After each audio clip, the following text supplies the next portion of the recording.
Hey guys, Miss Dragon here, and today we're going to be playing Tiny Bunny, a non-linear horror visual novel that is available for free on Steam.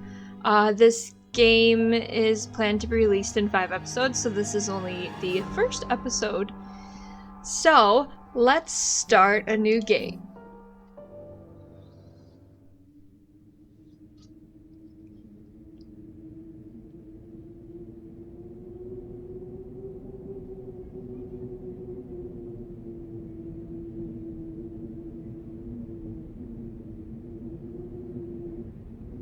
The wind clawed at my window all night long. It wandered the fields and howled like a hungry beast. An endless song, weaved from all sorts of voices, shrill, gentle, sneery, twined in the air. They were shouting and laughing, and arguing about something. Someone was running through the snow while casting long shadows that would occasionally creep close to my bed. Our house had a mind of its own.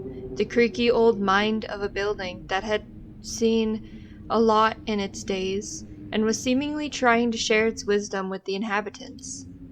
The lonely house faced the forest, and the dark green thicket gazed back with its hollow eyes, rustling, whizzing, swaying back and forth. One could come out and stand at the edge of the forest to reassure themselves. There was nobody behind the crooked trees. Fuzzy silhouettes swaying in the wind couldn't possibly do any harm. It's just a play of light and shadow. Just a play.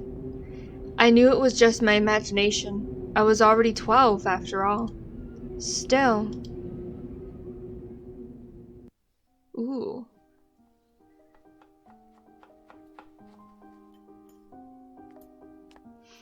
Hey, put away your book. How many times have I told you not to read at the table? It's bad for your health. Look at how slouched you are. Hide. I didn't protest and put the book about Conan the Barbarian aside. I was stuck on a line I couldn't understand after reading it 3 times anyway. Olya had already finished her breakfast and was munching on some cookies. She was so enthusiastic, she almost looked like your typical girl from commercials. You're not going anywhere until you finish all of that. I, on the other hand, was still trying to drill a hole in the plate with my eyes, as if it would make the porridge disappear. Hazy anxiousness welled up inside, all because of the previous sleepless night, the black forest around our house, and the gloomy wind. The longer I waited, the colder the lumpy white substance became. It looked like a jellyfish from the Kostu Odyssey? I love that show. God, I'm gonna butcher the majority of these names, so bear with me, guys. I wonder how horrifying the bottom of the ocean is. Or how cold the black forest is at night. The spoon fell out of my hand. Mom showered me with a cold glare from her green eyes. What did I just say? I'll get it. I had 10 seconds to catch my breath before battling the nasty porridge once again. I felt around for the spoon. What is this, carved on the other side of the table? Karina. Ha! That's my mom's name. I guess she carved it out with something pointy when she was little. She sure was a rascal, damaging the furniture like that. She would scold me for a week if I did something similar, though. Should I remind her about it? No, she's been in a bit of a bad mood lately. I imagined her being my age, sitting under this table. I wonder, was Mom afraid of the dark back then? Or the sounds coming from the attic? Or the thick forest? I imagined my grandma coming into my little mom's room, sitting at the edge of her bed, where Olya sleeps nowadays, and saying this in her soft, smooth voice. Oh, do I have to do an old lady voice? No, we're not gonna do it. Taiga is a special place, little girl. It's watching you closely, sniffing you out, trying to discern what kind of beast you are. If you're a good sort, it won't abandon you in times of trouble. But if you're a bad apple, it'll grab you by the side and drag you under the ground. And that would be it. Grandma was caring. She never fought with anybody, never yelled, never swore. Those were the times without the maddening screams until late at night, without smashed dishes and mutual accusations. Our parents used to love each other back then. I remember listening in on one of their conversations by chance. They were talking about Grandma getting prepared for her funeral. She had already bought a casket, and she called it her cute funeral box. It waited for its time in the closet, patiently. It was black, upholstered, with meat-colored material on the inside. That's a weird descriptor, but okay. I saw it when my grandma was getting buried. The house didn't change since the time she was alive. Only all of the photos were gone. Glass-covered pictures with gray faces of my ancestors. They all had a dead, but watchful look in their eyes. I crawled out from under the table. Olia was done with her cookies and was looking at my share like a sly woodland critter. I turned my gaze toward the frosted window. There were a lot of dark pines outside, but they didn't grab my attention. The pattern of frost formed a picture on the glass. Olia, look, it's a fox. Where? It looked almost like those optical illusion thingies they put on the back of student notebooks. A mixture of lines at first glance, but if you blur your vision a little bit and look under a certain angle. Not outside, on the window.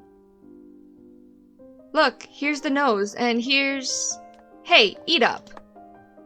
Yes, just a moment. I don't see anything. Hurry up, there's not much left. Ah, there it is, but it still doesn't look like one. And I'm telling you it does. Nuh-uh. It does. Stop it, these kids, I swear. Now I couldn't see the fox either. It disappeared. Went away.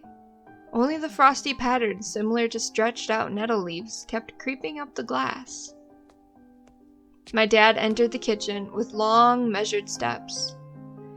I want to have a beard like his when I grow up. Mom would always ask jokingly, "Come on, shave it off, it stings." This was so long ago. Nowadays, rumbling doors and witty comebacks were an everyday occurrence. Olia always covers her ears whenever she hears something like, "What's the point in all this?" through the wall. "It's all for your sake," Dad would reply. "For the sake of our family." I always caught every sound in fear of hearing the most dreaded, the deadliest word that started with a D. D-I-V-O. Oh. I don't even want to finish it. It was scary to imagine that me and my little sister could be torn apart and taken into two different families. Anyway, your fox is nothing. I have an owl on my window. You and your owl talk. You said you believed me just yesterday. Has anybody seen my car keys? I remember leaving them on the windowsill. Right. Maybe you did, and maybe not. You're a grown man, a father of two, and still. Karina, please stop. Just let me get ready in peace. Your keys are in the basket near the phone. Well, thank you very much. Anton, stop making a martyr out of yourself and finish eating already. And the owl? There was no owl. But there was. It had giant glowing eyes. Olia sprung up from the chair and placed her hands on her little face, imitating a pair of eyes with her fingers, the size of an apple each. Last year you had Babe in your closet, and now this owl. Must be, is there an info button? Oh, here we go. Babe. I'm probably pronouncing that wrong. In Slavic folklore, a nocturnal spirit used by parents to threaten their ill-behaving children. Alright, cool. But I saw it. Olia shifted her gaze back and forth from Dad to Mom to me, but couldn't find any support. Have you thought about befriending it? You know, like feeding it with imaginary mice? Don't bully our girl. She's just afraid to sleep alone because she's still little. Olia pouted her lips in rebellion and rushed into the hallway. The staircase that led to the second floor creaked. Mom gave Dad a strict look. Oh, that look in her eyes, it's so uncomfortable to be pinned under it. Dad just snorted in reply and left, ringing with the keys he just found. A minute had passed, and the theme song from The Little Mermaid echoed through the house. It was stored on incredibly worn-out cassette tape, which Dad already had to glue together once. It's so easy to fix objects by gluing them back together, for example. But how do you fix a relationship? Mom moved to the living room, and I was left alone, anxiously stealing glances at the window. Olia had trouble sleeping ever since we moved to this house. She would toss and turn or curl up into a ball under her blanket. Sometimes she would jump up in the middle of the night and turn on the VCR. Cartoons helped to take her mind off all the troubles we had with the move and our parents. And then Olia said she saw that giant flying monster outside her window. She became obsessed with it. Our parents did everything in their power. They tried every little trick to get rid of those ridiculous fears. Olia refused to sleep alone and didn't believe that the owl was just one of her nightmares. After tonight, I was unsure what to make of my sister's words, what to think of it myself. Can nightmares be infectious? Just last night I couldn't get a wink of sleep and ended up thinking of what to expect in my new school. There were a couple of days left before the beginning of a new term. My imagination grew long, twisting hallways that led to a classroom full of kids. But all the students behind their desks were simply dark figures cut out using a template. Circular holes gaped in the middle of their faces, and pairs of eyes blinked inside those holes. It was as if some completely different creatures were looking at me from behind the flat black silhouettes. Their cruel glares, filled with icy sneers, made me shiver from head to toe. Will I survive here? Won't they gang up on me and beat me down? Stomp on me with their bloodied shoes? The damn school can burn for all I care. I just wished for anything to happen to it. Doesn't really matter what. I didn't want to go there that badly. I didn't want to see people who were just itching to smack me on the head, trip me up, think of a new offensive name for me, worse than the previous one. I felt like the glasses I wore made me an outsider, or some sort of a monster. My gaze slid across the drawings hanging on the walls. I couldn't consider myself a great artist, but Olia begged me to hang them. Drawing was the only thing that made me happy as of late. The small circle of friends I had also enjoyed my paintings, and they promised to call me from time to time. Sometimes I imagine Mom picking up the phone and saying in a cold voice, "You've got the wrong number." Or, "Anton is not around." Anton is not around. I imagined my future classmates lying in their beds just like me, listening to the howls of invisible werewolves outside their windows. Maybe my new classmates will like me after all. But who would ever like a boy with thick glasses? I mean, my dad used to wear glasses when he was little, and now he's married to the most beautiful woman on the planet, my mom. The house creaked, pressed by the wind. The condo we used to live in, a 9-floor concrete building, buzzed with the neighbor's drill, mumbled with a TV set from behind the wall, cried like a baby from the big family next door. Our current house, though I can't really call it new, was completely different. It was silent and easygoing during the day. Its shadows lay dormant in the corners, on the closet, cobwebs, and under the stairs. But they all woke up during the night. Something was watching me from every corner, almost as if the old photos of my deceased family, with their ashen eyes, were hanging on the walls in place of my drawings. The floor was squeaky, rusty drains were moaning, the attic was occupied by noisy drafts. One could think the house was performing some sort of demonic melody. And then I realized I was, in fact, hearing music. It was already playing for a good while. Somewhere at the edge of my perception, I could hear a flute. It was mixed in with the sound of the wind, of the creaking old house, and my thoughts too. I stood up and rushed to the window. I wanted to reassure myself that this music was nothing more than a product of my imagination. It's not like someone is playing it there, amidst the cold, snowy night, right? Let's open the window. Ooh. Someone was dancing in the fields.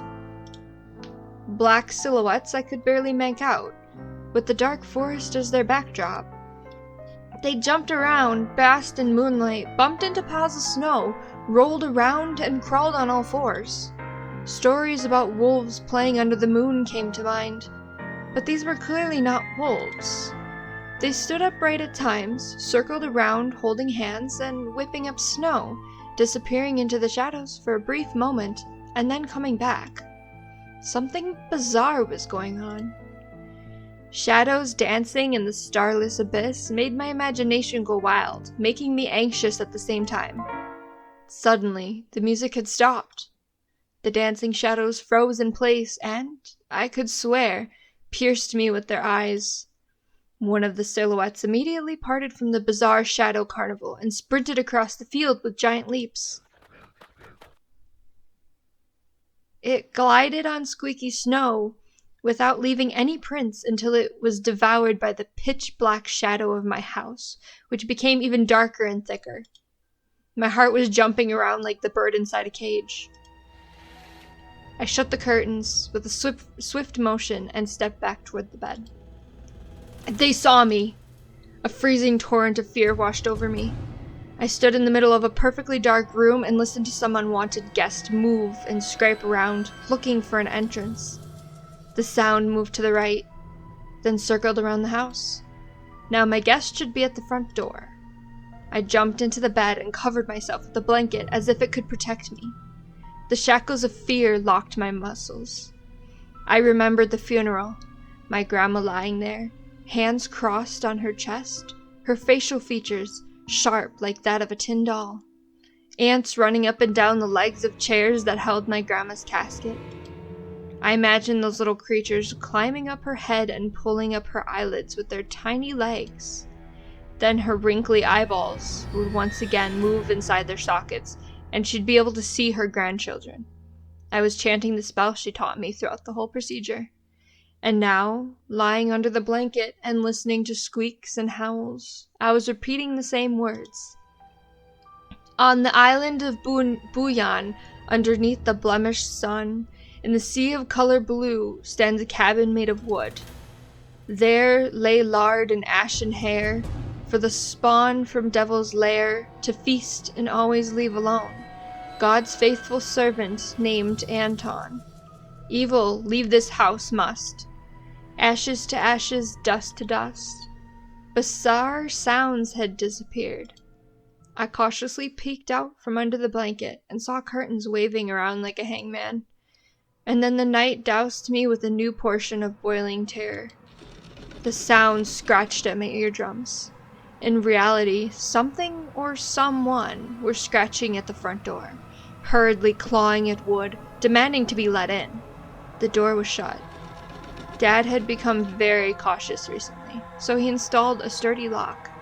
I remember him staring at the forest intently, as if he was looking for someone. Ashes to ashes! Dust to dust! I hugged my knees, placing my chin between them, and drilled the door with my eyes. It was so flimsy and weak before the might of darkness. And then the doorknob twitched, slightly. Then it turned halfway, once, twice, as if the person who tried to enter had as if the person who tried to enter had no hands. The doorknob tilted once more, and then started clicking violently. My jaw cramped from fear. My wet fingers clutched the blanket. The door creaked and opened. The wind taunted me, moaning inside the tin drains. Now you'll see. The door was wide open. The darkness writhed inside the carnivorous mouth of a doorway. Tony. It was as if the night itself was calling out to me, flapping its black wings and squeaking with rusty hinges. I was trembling, ensnared by the web of darkness that hung in the corners of my room, waiting for the one who weaved it to come out of the gaping black hole. Tony. My abdomen tightened and my chest rose up, ready to exhale a desperate scream. But before I was able to do anything, the darkness asked me again. Tony, you asleep? My sister's pale face protruded from the thick shadows. I almost screamed from relief. Olia, I'm not sleeping. Did something happen? Olia frowned and stuck out her lower lip, a clear sign that she was about to cry. It's there again, staring at me. Shoo her away, Tony, please. I'm so scared. The fear that was tormenting me just a minute ago crawled away and hid somewhere in my stomach. I needed to calm Olia down. It was just a dream, silly. Don't be scared. Dreams don't bite. No one's going to harm you. Olia sobbed. She was trying her best to believe me. But was I sure myself? I have an idea. Let's go to your room and watch the video, Sleeping Beauty, for example. You like that cartoon, don't you? Why does the Sleeping Beauty have a prince, and I have this scary bird? That question took me by surprise. Alright, let's watch Cinderella. My thoughts became tangled, fuzzy. What was that? What studied me with its eyes while dancing feverishly under the moon? The darkness was clinging to the window, and it couldn't be fooled by Grandma's old chants. It couldn't be satisfied with a feast of lard and long ashen hair. Tony, you coming? Yes, just a moment. Holy shit! That actually scared me. Oh, man.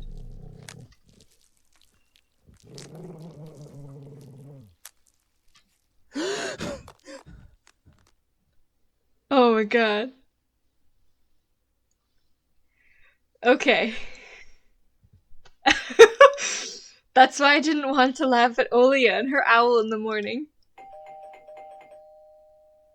Who could be visiting us here, in the middle of nowhere?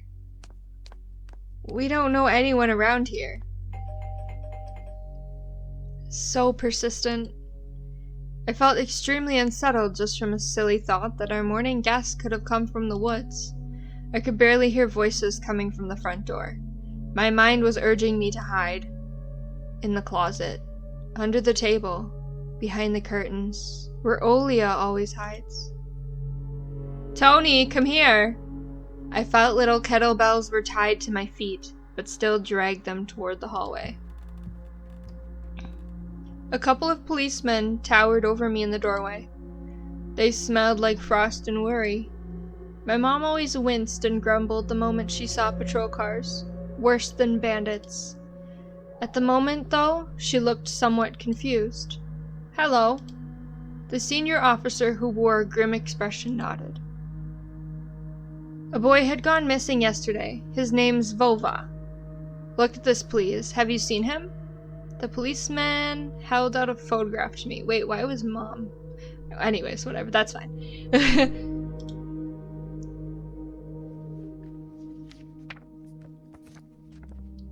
There was a ginger boy around the age of elementary school, pictured with a wall carpet as the backdrop. He had a striped cat in his hands and wore a wide smile. No, I haven't. Are you sure? Look closely. Where would I see him? I don't know anyone around here. I barely leave the house. Well, maybe you've seen him from the window? That's right, your windows look straight at the forest, don't they? The window. No, I haven't seen anything. I see.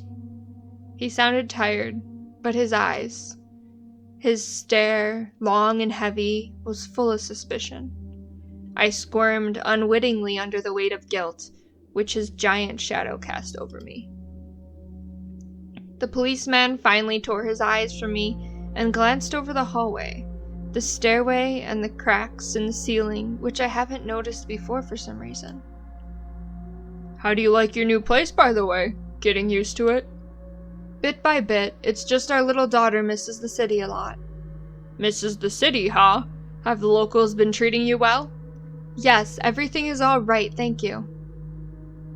The policeman pierced through me one more time with his gray eyes. My head started spinning. Can I help you somehow? I asked that in a shaky voice to look like a polite boy and to end this unpleasant conversation sooner. Now that I think about it, you look just like one of my nephews, little fella. He's a witty boy around your age, wears the same type of goggles, haha, always engrossed in reading those mystery novels. Told me he wants to enroll in police school when his family visited this summer. Wanted to help other people, just like me, see? I felt uncomfortable, as if a distant relative, and not a police officer, stood before me. You know what? Little boys like you should stay at home, steer away from trouble. The times have changed so much. Mom interjected in a cold voice. You don't say. Ah, well then. What grade are you in, Tony boy? Tony boy? Aw. 6th. Have you made any friends here so far? Not yet. I'll be going to school for the first time after the break. Ah, then I'll leave you my number, just in case. Call me if you have any new info. The policemen were gone along with their shadows, the smell of cheap cologne, and the photo of a smiling boy. His face still stood before my eyes. I wondered what it was like for him, being all alone, there. For some reason, I thought of the forest, swaying in the wind.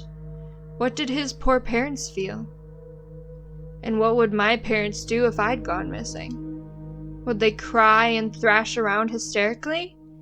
Or would they accuse each other, like they always do, and forget about me, eventually?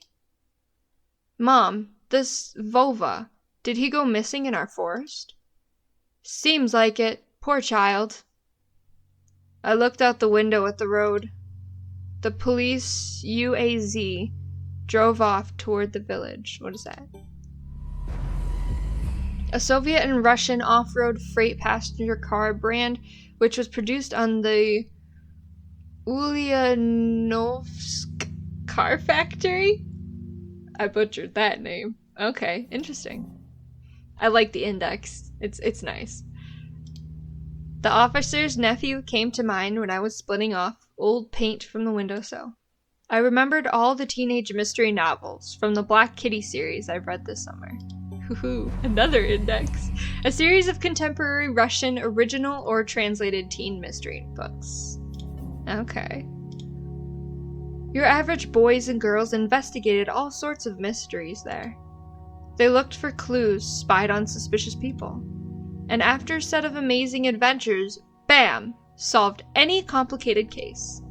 They became local celebrities and must have made their parents very proud.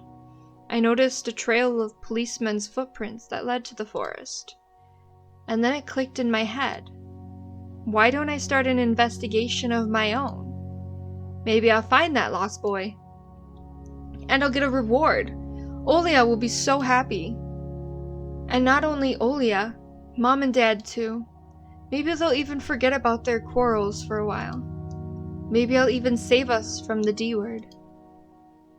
I fantasized about buying Olia a Tamagotchi and getting a cassette player and a bunch of tapes for myself. And a whole box of Kinder Surprise. When was the last time our parents bought us any toys? Last autumn, I think. My dad had lost his job at the time. There's that annoying song about it. What is this song? Accountant, a song by an all-female Soviet pop band by the name of Combinatsia? That was widely popular in the early 90s. I had little to no idea what was the accountant's job like. They count money, I think. Neighbors used to envy us. But nowadays, Mom and Dad barely had money to afford sweets. And Dad would always divide a single chocolate bar between me and Olia. Sometimes I gave her my share too. No matter how much I wanted to eat sweets, she was still just a pipsqueak. I couldn't wait to go out looking for clues. I'm going outside. Yeah, right. You want the police to go around with your photograph next? The forest is so thick. What if the boy got snatched up by wild animals? Or something even worse? Even worse, echoed through the hallway. I won't go far. I'll stay away from the forest. Did you hear what I said? Or should I repeat myself? Better go pack your school bag or play with Olia. The sound of splashing water came from the kitchen. It meant that the argument was over and Mom had lost word. Ooh, we can make choices! Okay, what is this? Oh, I can examine things too. The cross had seen so many people come and go in this house. It was black as if it absorbed all human sin from the long years it was hanging under the ceiling. After Grandma died, Mom was going to take it off and hang a horseshoe in its place as a lucky charm. But she cut herself with the cross's sharp corner and almost fell from the stepladder. Dad called it a sign from above and had ordered the cross to be left alone in its rightful place. Then we have this. My parents prohibited me from making long-distance calls, but from time to time I really want to hear my old friends. Sometimes I would just pick up the phone, listen to the low hum of the zoomer and the distant crackling, imagining the wind howling in the ice-leaden cords. What is this? Mom's peg top, a family relic. My mom played with it when she was little, then she gifted it to me. Olia was next in the succession line. The toy belonged to her now. She stared at the dancing spindle as if it could show her something. A fairy tale, or even our future. Or maybe even our future. Now, even my little sister was a bit too old for the old squeaky peg toy. Anything else? What is this? Let's open this. I don't know why. The dark, stuffy closet. Mom says it smells like mice, but how would she know their smell? She hates when I stick my nose in there. She's afraid I'll cut myself on the freshly sharpened axe. And Olia can't even be lured close to it. She thinks Babe is living there. I tried to help her fight her fears once. I opened the door and turned on a dim lamp, so she would see there was nothing but cobwebs, Dad's tools, and scratched walls. She still didn't believe me. And I liked to hide in the closet and listen to Olia count outside.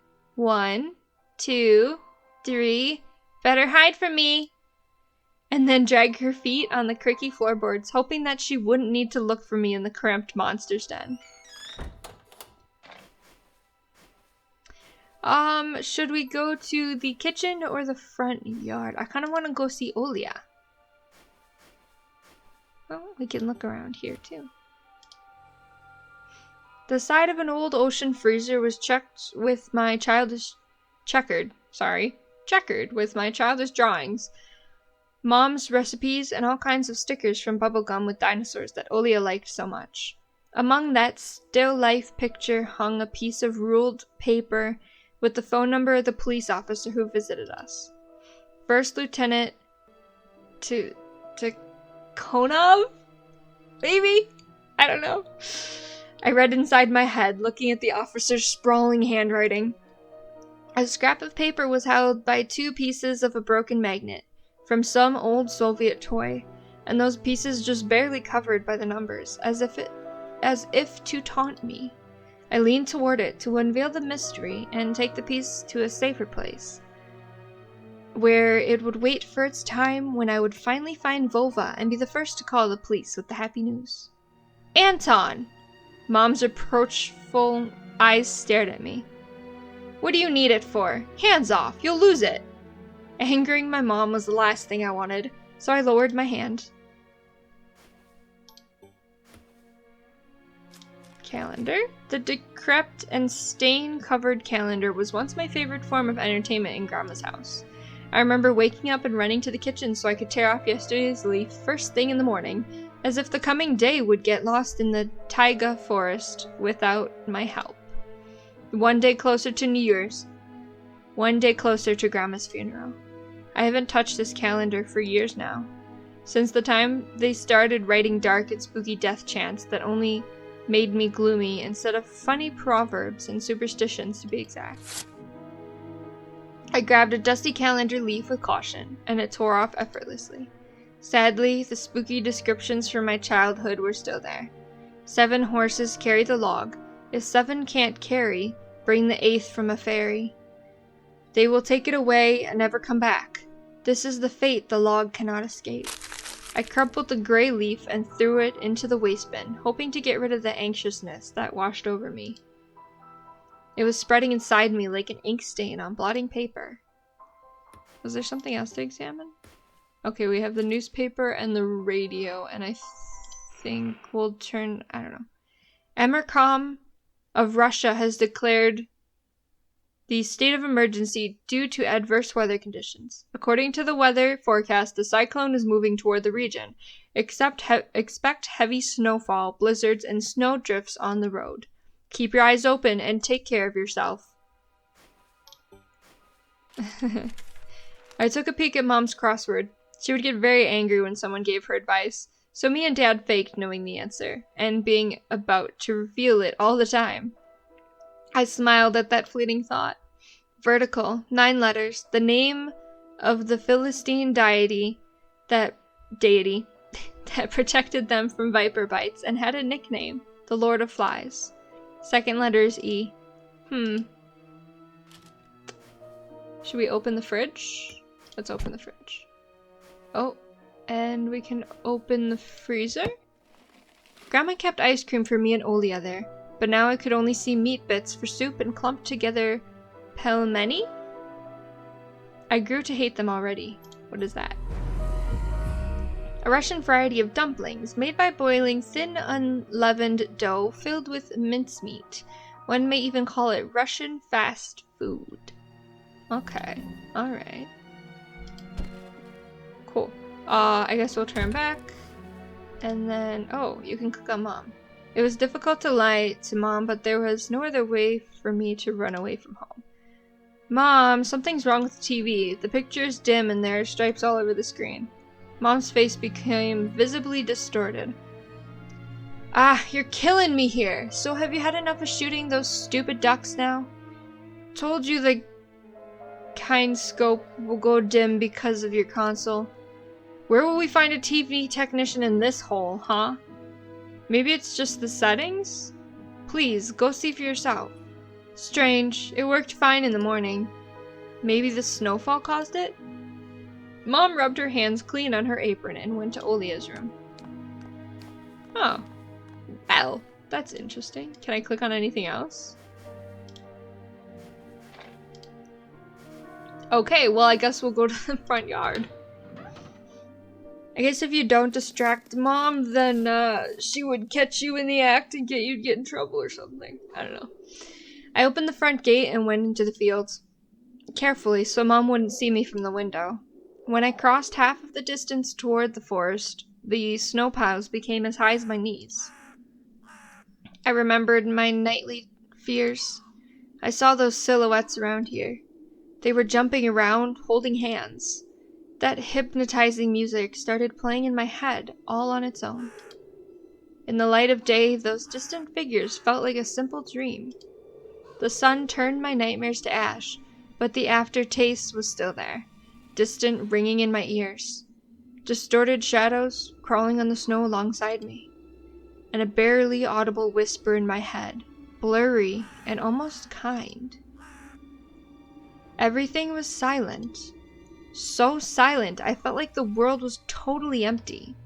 No ground, no sky, no parents, no Olia. The time reached its limit, a one-way trip that ended at the forest's piney stockade. Sometimes silence was much scarier than any scream. Our parents would scream at each other while arguing, and both me and Olia turned to stone, listening to them. But then always came the ringing silence. I think that's supposed to say R. Our apartment became numb a couple of days before we departed. It was hard to remember the last time Mom and Dad joked around, laughing, or spent time together, almost like all of it was in a previous life. When they kissed with Olia present, she always frowned and snorted in a funny way. But one day it all changed. Something important had left our home, and something scary filled the remaining void. It was as if a fire broke up, and our parents were hurriedly packing our belongings, trying to save themselves and us. From who, though? From the people with dead, cold eyes who sometimes visited us in our previous home? The eyes that only saw balls of worms on the background and everything. And somewhere far away, a siren was going off, trying to warn us of the coming menace. I shuddered, chasing away by delusions, and looked around. There were only me, this white field, and the wind that was whipping up icy dust and belts of powdered snow. I squinted from the sun, and turned my eyes to the sunless forest. It looked especially dark in contrast with the blinding whiteness. Knobby tree roots slithered under the snow like fat snakes. Rotten leaves and coniferous needles froze into the ice. Dry, prickly branches intertwined, bringing up uncomfortable thoughts about fences. And a mitten. Were they protecting the forest? Or were they keeping something from breaking out? Some object was hanging from one of the pointy branches. I tried to get closer, drowning in snow, and when I almost got to the edge of the forest, I saw a knitted mitten. It looked like a wounded bird among the hungering semi-dark. Should I take it to the police? Their senior officer looked gloomy, but he still reminded me of Captain Casanova from my favorite TV show called The Streets of Broken Lights. Streets of Broken Lights, a Russian mystery TV series telling a story of the daily life of Russian police officers. It's the longest running series in the history of Russian TV at the moment. Ooh. He was also always anxious with a tired look in his eyes, but still brave and strong. Will this mitten help them find the lost boy? Vova! I heard a distant shout. It looked like it came from the river. Vova! As if the trees were calling out to someone. Vova! Resounded closer to me. Someone was standing there, behind the trees, hiding. Vova! I knew someone was looking for the lost boy, but still, something was unsettling about that figure. Its stillness, how it was bent unnaturally toward the ground. Its blackness. There's no one there, just branches and roots. It's all just my imagination. A nearby bird flapped its wings loudly. Ooh. A shadow split from the tree and disappeared from my sight. I looked away for just a moment, but when I turned my gaze back to the same place, it was gone. So it was my imagination after all. Silence reigned for a painfully long time.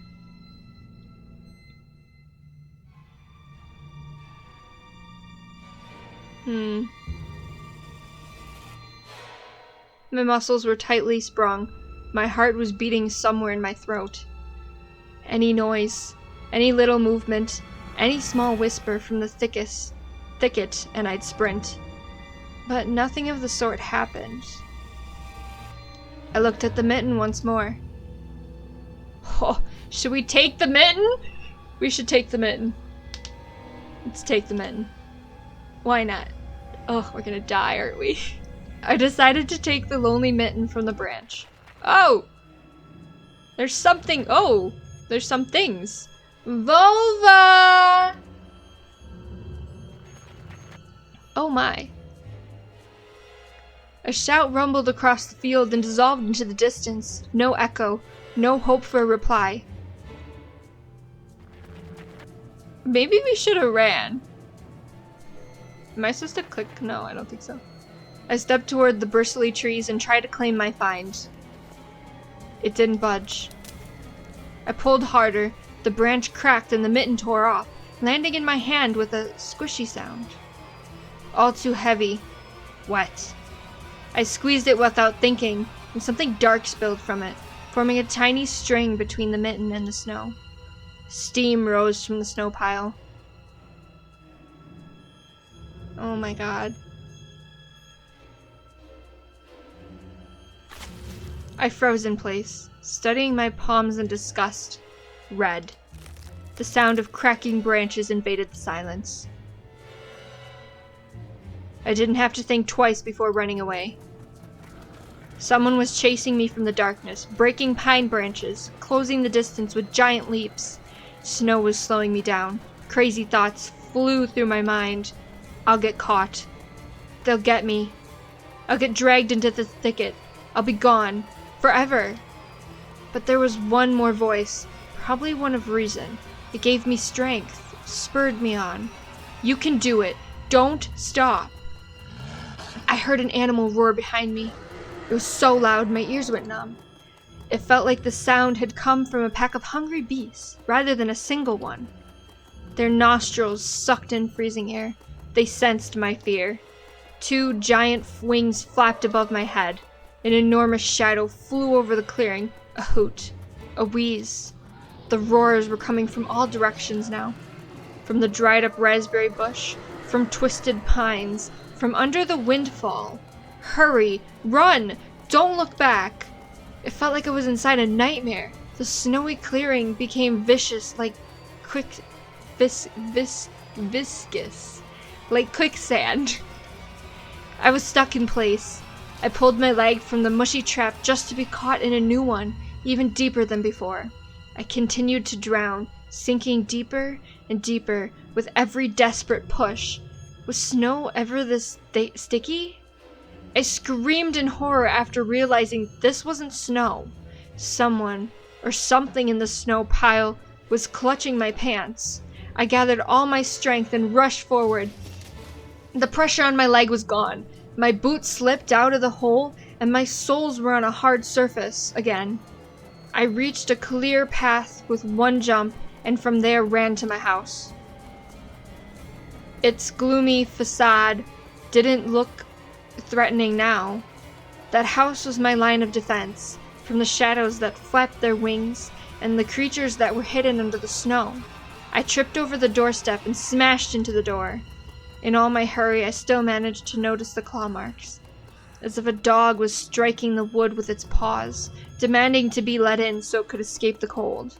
I hadn't noticed these marks when I was leaving. The heartbeat in my ears was much louder than my surroundings. I couldn't hear whether someone was following me or not. What if they were already in our front yard, and Mom had locked the door? Drowning in fear, I pulled on the doorknob and it obediently gave way. I rolled into the hallway and shut the door behind me. Porch planks creaked as my pursuers ascended the stairs. My fingers slipped off the lock, and I couldn't click it in place. I gritted my teeth and pulled hard on the iron knob, whipping it between the boards. I stared blankly at the door. Someone was standing on the other side of the pitiful, flimsy barrier that was probably less useful than blankets.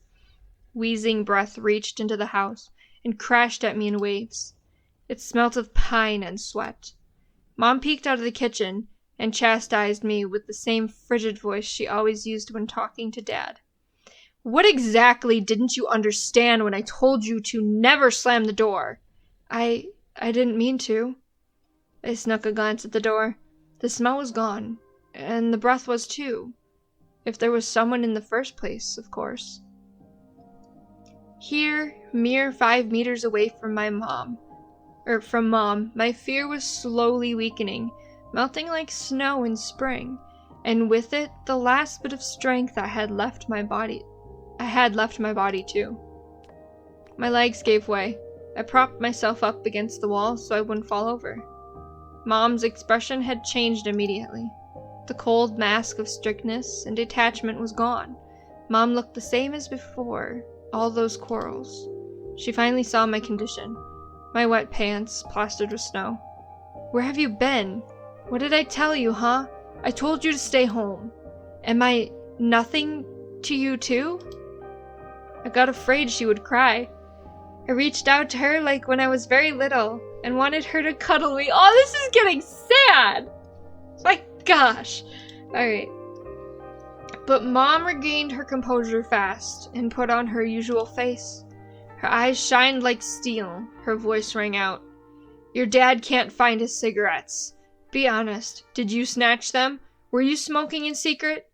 There was someone chasing me. I thought... I stuttered as soon as I started explaining myself. Tears welled up in my eyes. Mom leaned toward me and sniffed my clothes like a beast, searching for the smell of tobacco. Then she squinted her eyes in suspicion and looked into the front yard. Her expression changed in an instant, and she covered her mouth with her hand. Look over there, at the fence. My heart started thumping as if I became prey once again, and my pursuers were following me in the field.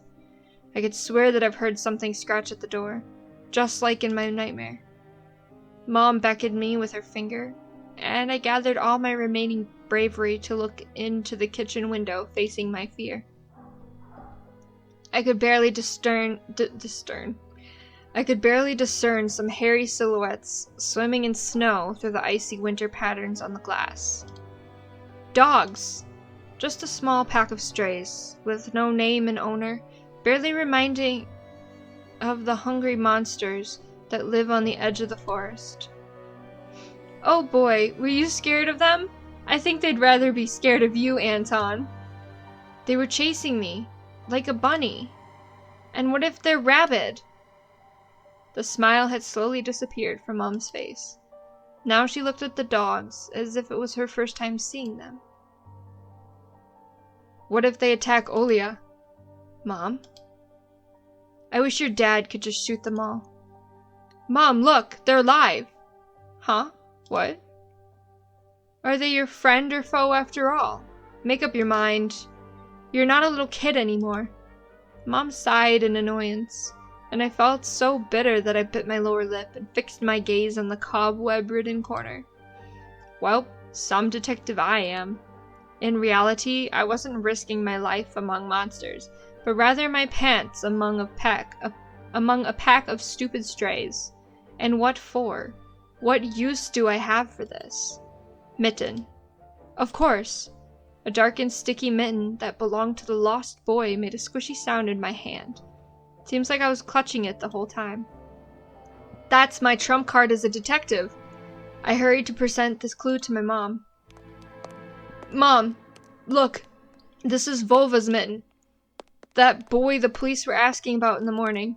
It's drenched in blood. I found it hanging on a tree. I can show where. Let's call the police right away, like the officer had told us to. Mom, look. Ew! A shadow of doubt slowly crept onto Mom's contorted face, as if she was trying to remember something distant, like someone tries to remember their dream, but the images slip away. Stop at this moment! Olia will go insane if she hears you. She already has trouble sleeping and whines all the time, and you joke around like this? At the moment I realized the mitten was actually wet from snow. There was no blood whatsoever. I wanted to sink through the floor from embarrassment. Come here, my boy who cried wolf. Oh, don't just stand there. Come, take your pills. A golden-colored pill, reminiscent of a dead wasp, fell onto my palm. I already took one during breakfast. Don't talk over me. I told you to stay home, and Dad would have given you a good whipping for that. Come on, take it, or you won't be able to sleep at night, and you have school tomorrow. So I had to swallow the bitter medication, drinking it down with similarly awful water that gave off a taste of chlorine. Maybe it wasn't Volva's mitten. Maybe it wasn't a mitten at all. Just like the forest monsters. And Olia's owl. Am I going mad? What's happening to me? Either the pill had an immediate effect, or my overexerted brain didn't let fear inside anymore. Serenity washed over me, bringing yawning indifference along with it. Anton, you done? See, you can do it when you try. Take off your coat. Are you asleep? No, Mom. I was just thinking. What about, I wonder? It's just something silly. Mom scrutinized me with suspicious eyes, as if she wasn't sure she was looking at her own son and not some doppelganger that came from the forest. Is everything all right? You had the exact same expression when the policeman asked you about the window. I'm all right, Mom. She heaved a deep sigh. Fine. It seemed like the house had changed. The sofa's fabric had become discolored. Fingerprints appeared on the bathroom tiles. The light bulbs also felt different, dimmer and yellower. Even the saliva inside my mouth had a different taste. A melody from Aladdin could be heard from the upper floor. Olia was done rewatching her favorite Little Mermaid episodes and switched to other tapes. I slowly changed into my home clothes, stopped before the sink and studied my reflection in the mirror, like I was trying to solve one of those spot the difference puzzles. Then I went upstairs. Jafar's and Iago's voices died down. I walked past Olia's bedroom and slipped into my own. Ooh. My Triceratops figurine. I know about all sorts of dinosaurs. Velociraptors, Afrovenators, Hypsilophodonts. I remember going to the movies to see Jurassic Park back when we still lived in the city and taking pictures with the T-Rex in the hall. It turned its head and roared. It was awesome. And next to it was a Robotech transformer. I love this cartoon. When a jet fighter speeds up in the intro among the sounds of blaster fire, you know your next 20 minutes will surely be amazing. Zentradi space station is captured. Rick, get ready for battle. What else? Let's do this. I've dreamt of becoming an artist since Dad bought me my first comic book. Fly magazine was the coolest. I especially liked the big space-related edition with alien monsters and that funny episode about, Gendarme? What is Fly? The first Soviet and Russian periodic adult comics magazine, extremely popular during the crazy 90s. What made the magazine stand out was the refusal to use material from its foreign counterparts. Interesting. I started drawing all kinds of stuff since that day, and I seem to be getting pretty good at it. One of my letters even got published in Fly once. Maybe someday they'll even publish my comic? What else? We have the curtain and this book. So let's look at this book first. Monsters, Ghosts, UFOs. The Encyclopedia of Paranormal Phenomenon from Rossmann Publishing. I've learned about the Loch Ness Monster, Medusa, Gorgon, and Bigfoot from there. Olia is always scared of the book. She could barely handle sitting through the monster and alien section with me, but the middle part where they started to talk about ghosts really freaked her out. I even remember hunting ghosts after I'd read that book. I measured the distance between items on my table every evening and checked if they moved due to some supernatural force come the morning. They didn't. But to be honest, what was I expecting? To meet Casper the ghost? Aww. Okay. Oh, so Olia hiding behind the curtain? The forest didn't look as grim during the day. Entangled tree branches in the distance and the snowy field between our house and the forest brought sleepiness to my eyes, but sometimes I would still catch myself looking in the window at the icy treetops instead of doing my homework. Why? How strange. I remember moving this curtain. Are we not going to talk about the feet? Anything else? My best works. What's this? Okay, I guess I'll open the drawer. One of the drawers was empty. I hid the mitten there. Run for your life. The simple action drained the last bit of strength from me. I sat on the bed. And only then I noticed there was someone behind the curtains. My tired hand dropped to the sheets. Whether it was due to medication I took or the stress I underwent, the room began to contort, as if the wind was blowing the walls out like a pair of sails. The room's corners bent and undulated. The only stable thing in the whole room was the figure between the windowsill and the curtains. A flimsy piece of cloth was stuck to my hidden visitor, just like a savant of sorts. Olia? Who else would be standing there? I stood up and licked my dried-up lips. Yeah, Olia, it's so funny. The silhouette was unmoving. It was enveloped softly by the curtains, as if there was a thick layer of darkness there, not a human being. I reached toward the curtains. Badum, badum, beat my heart, controlled by medication. The wind sang in the field with a chorus of voices. For a second, I wanted to return to the bed, just lie down and watch the person hidden behind the curtain, knowing full well they were looking back at me. They're looking without blinking, waiting for me to fall asleep. Plastic rings rustled against the holder when I pulled open the curtains. Gotcha! I knew it was you from the beginning. Oh, she's so cute. A blindingly bright halo lit up above Olia's head with the setting sun as the background. My sister was shining. When she was just a baby, Dad always used to say she was shining with happiness. I always retorted, "But Dad, she's not some flashlight." But I brought her to the window one day, and sunlight poured on her smiling face. I felt like I was holding a child woven from light. I saw everything. Oh, really? What did you hide? She was just like my mom when she was little, before she put on her sad mask of tiredness and switched to her commanding tone of voice. It's nothing, just... Olia ran up to the table, her eyes round, and asked, "You stole something and hid it here. Are you a thief?" What? Don't be stupid. I didn't steal anything. A clear image came to mind, that mitten hanging from a tree branch. What if I did steal it after all? From the forest, from the tilted figure, standing behind black trees. Olia could be selfish and stubborn when she wanted. Then show me! Swear that you won't tell anyone, then I'll show you. Olia wore a plotting smile. I swear on Mom's heart. An oath she heard in one of the movies about the pioneers we've watched. Pioneer movement, an umbrella term for communist children organizations existing around the world, somewhat reminiscent of the Scout movement. Don't say things like that.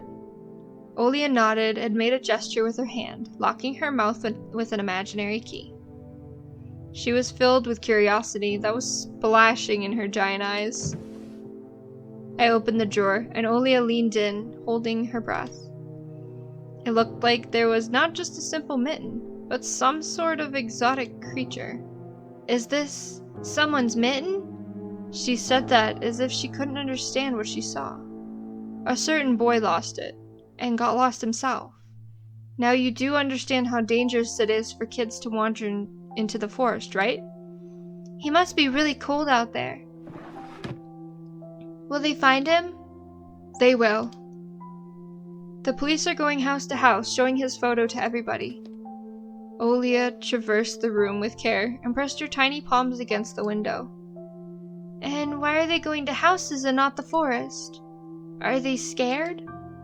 The question caught me off guard. The police aren't scared of anything. Yeah, right, flashed in my clouded mind.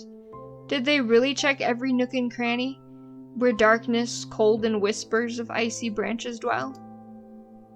If that's the case, how did they miss the mitten? Or did it appear later? For me? I changed the topic, as if trying to get Olia as far away as possible from the forest thicket. We may get a reward if I go and find this boy by myself. A lot of stuff, like in Field of Wonders. Field of Wonders, a Soviet and Russian TV game show still running to this day, coming out every Friday, can be described as a partially adapted version of Wheel of Fortune. Cool. Sounds cool, right? Olia wasn't listening to me. She was piercing the forest with incredibly adult eyes, uncharacteristic for her. What if the owl got him? Nonsense, an owl won't be able to lift a human. But you know what? I was picking my words with utmost care. I forced them out of my overexerted brain. Stay away from the forest. I think it's... How should I put it? It's cursed or something. Just like in a fairy tale? No, not like that. More like in that spooky tape Mom and Dad are hiding from us. Olia shivered and stole a glance at the window. I saw you running away. Someone was chasing you? No, it's just, I was hurrying back home so Mom won't be worried. As I looked at my sister, my heart was tearing apart. She was so fragile. It was so easy to stifle her light. A gust of wind, and her small fire would go out. You're lucky. Mom won't even let me go outside. I'm like a princess in the tower. Can't go anywhere. I'll die from boredom here. You're wrong. No one has ever died of boredom. And you have me and your cartoons, and Mom and Dad will be good to each other soon. You know what I would wish for on my next birthday?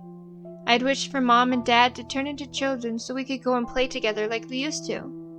Yeah, and if you'd make them as small as bugs, we could place them into a little box. Olia giggled and tugged at my sleeve. Tony, let's go watch Aladdin. Fatigue won over my desire to be with my little sister. I was washed over by some sort of heinous apathy. I'm too tired. I don't want to. Come on! It's so boring alone, and Mom is always busy. We can pick a cartoon you haven't seen before. I know all of our tapes by heart at this point. Not all of them. You haven't watched Peter Pan. Remember how you fell asleep in the middle of it? And so much happens after that. Let's go! Let's go! Maybe a bit later. Should I tell you how it ends? Let's leave that for tomorrow. I won't tell you tomorrow. I know. Let's play hide and seek. No, Olia. Then draw me a dino.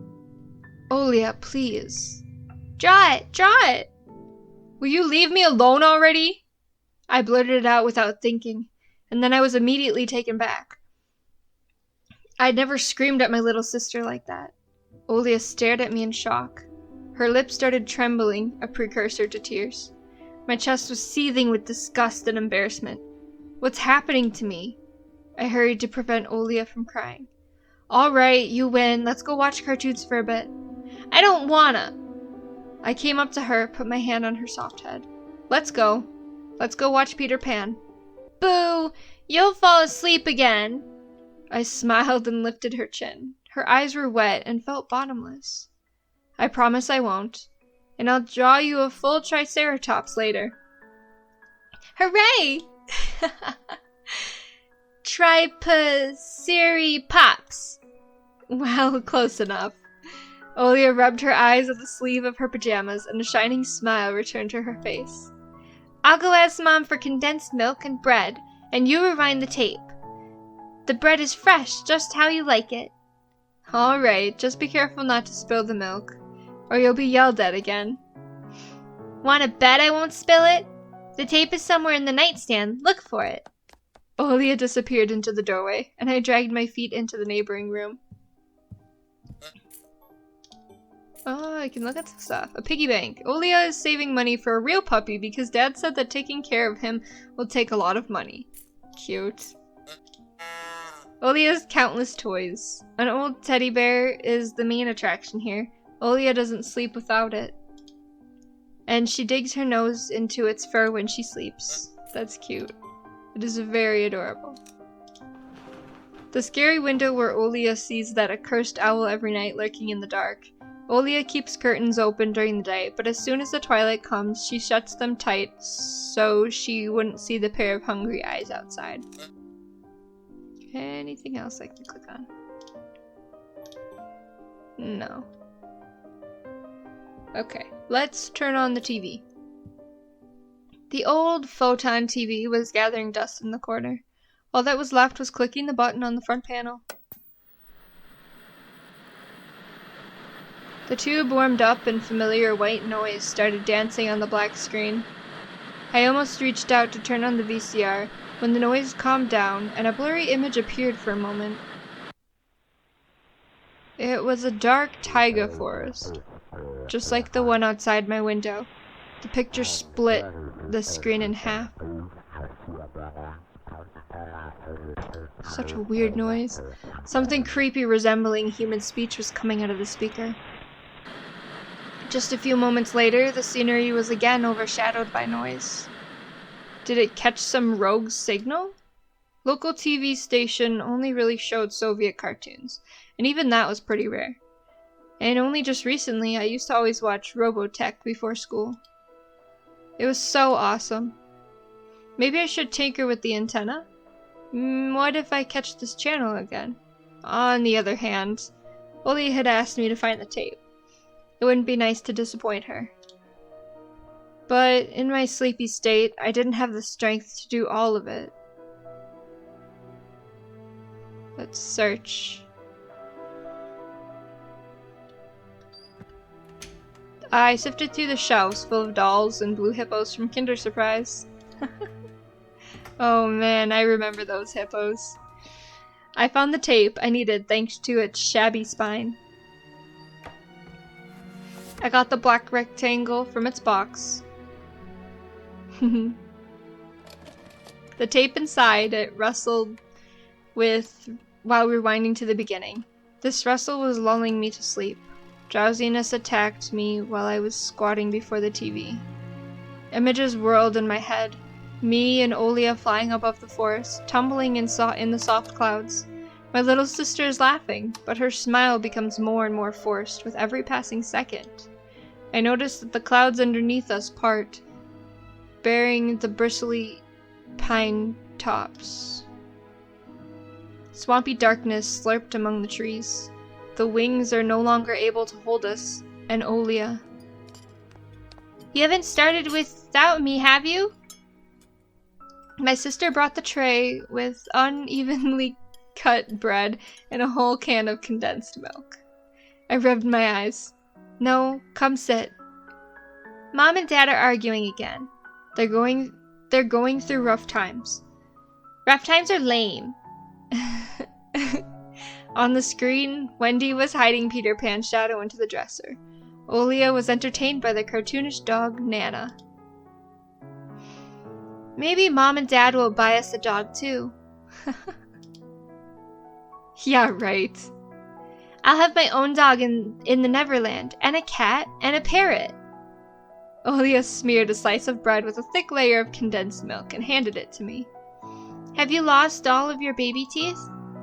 Obviously. Olia frowned, deep in thought. Peter Pan has baby teeth. What if they won't let you go to his land with adult teeth? We'll think of something. We'll ask Dad to alter your age in the passport.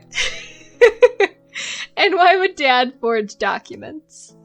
Olia took a bite from the sandwich and started talking with her mouth full. Oh, okay. Full mouth talking. Hey Lou, I heard Mom say he did that before. God.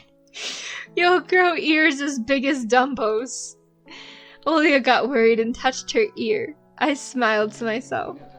My little sister was silent now. She just devoured bread watching the adventures of Peter Pan, Tinkerbell, and James Hook, as if she got sucked into the fairy tale Neverland. To be honest, I also imagined myself there, in a land where one never ages, where no one argues over little things, where no one listens to fights and the sound of broken plates at night. It felt like I was dreaming with my eyes still open. Then my sister's scream pulled me back to reality. "Tony, shut the curtains fast!" "Why? No one's watching you." "It's dark, and when it's dark, the owl comes. I'm scared." I got out of bed, fighting my drowsiness, and closed the curtains. I did my best not to look outside, toward the treetops, toward the taiga forest, which seemingly drew closer and closer. Of course, it was just a visual effect from shadows of branches scraping the snow. "Tony, Mom thinks I made the owl up. And Dad, too, thinks I'm a liar since I'm small. But the owl exists. Honestly it does. You do believe me, right? That it comes every night, and... I swiftly grabbed Olia's hand and looked her in the eyes. I was trying to transfer at least some of my courage and determination. But did I really have those qualities? "Yes, I believe you, alright? Just don't nag our parents about it anymore. They're already dealing with a lot, so they'll just get mad at you. Come and tell me if anything happens. And don't look out the window." "But it wants me to look." "Doesn't matter. Act like it doesn't exist and never existed. Like it's a made-up. Just like Mom and Dad say. It'll get tired of waiting and fly away."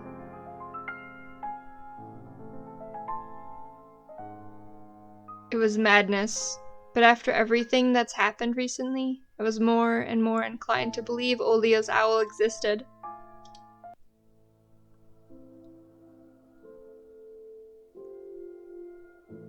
We followed Peter Pan's adventures as if nothing had happened, as if the forest didn't kidnap kids, as if our parents weren't tearing each other apart bit by bit.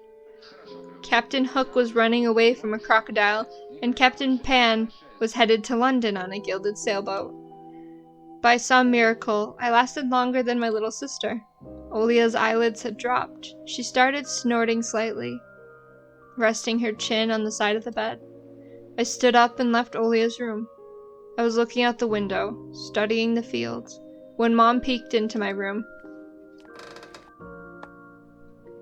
"Enough playing around. It's your first day at school tomorrow. Go to bed. You should sleep properly. You don't want to be teased for being sleepy, right?" Adults think everything is so simple. As if sound sleep would ensure my classmates would like me. I covered myself with a blanket up to my neck and listened to the house humming, to something invisible wrestling in the corners. My inner voice had a question for me. Do I want to hear that mysterious flute again? Yes or no? Maybe it's just a part of growing up, and I can't fully understand my own desires. The forest wailed behind the barrier that was my walls. Some ethereal entity wandered the fields. Branches shook as if calling for me. The wind howled on and on in the night. My thoughts were like annoying flies that entered my head before becoming weak and tangled. I didn't notice how I fell into slumber. Thank you for completing episode 1 of Tiny Bunny. That was interesting. I liked that. I like that. It was yes. That was Tiny Bunny. I felt that was unsettling, and that some of those couple jump scares that were in there were actually quite spooky. Yes, so like I said before, Tiny Bunny is available on Steam for free. So if you're interested, go check it out. I would recommend it. Very cool. I'm looking forward to the next episode. So, I hope you guys enjoyed this video. Thanks for watching, and I will see you in the next game. Bye!